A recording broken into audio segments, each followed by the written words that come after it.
Terminal Towers opened on June 20th, 1966, and was built at the site of the Hamilton Terminal Station, a station for electric radial railways to Dundas, Grimsby, Beamsville, Brantford, Burlington, and Oakville.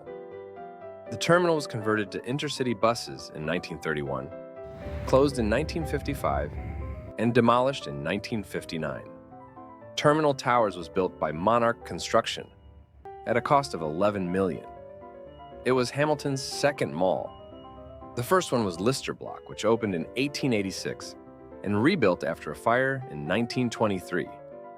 Terminal Towers was anchored by Loblaws in the basement, but the towers also had offices, Holiday Inn, a provincial criminal courthouse, and Kensington Apartments.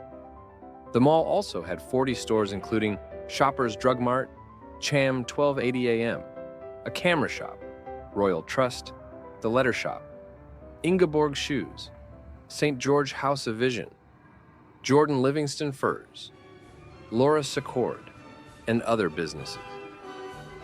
Livingston Furs moved into Terminal Towers in the 60s after their previous building was demolished for the Stelco Tower, an office building in Jackson Square. The store moved to Burlington in 2001, but the factory, office, and storage is still in the basement and is the oldest tenant of the mall.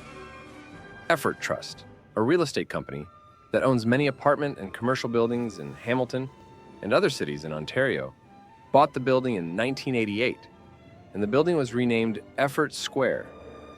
In the 2000s, the mall died and was mostly converted to offices.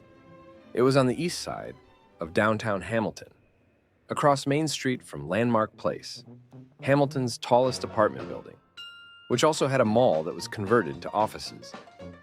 In 1993, a dentist office on the 11th floor of the office building had a fire that caused over $1 million in damage because of fire and smoke damage, but most importantly because it melted the connection between two water pipes, causing flooding in the basement. The court found itself being too small and considered moving into the ex-post office at Main and John Street. In 1990, the Ontario government rejected the proposal, and Thomas Weiss, the president of Effort Trust, recommended that the court does not move but gets expanded and renovated. The court moved to the post office in 1999. It also had asbestos problems, starting in 1997, when the roof leaked, releasing asbestos fireproofing from the I-beams, and crumbling the ceiling tiles, which were tested to have 70% asbestos. Many years ago at my old dojo, we got ropes added to the ceiling for climbing.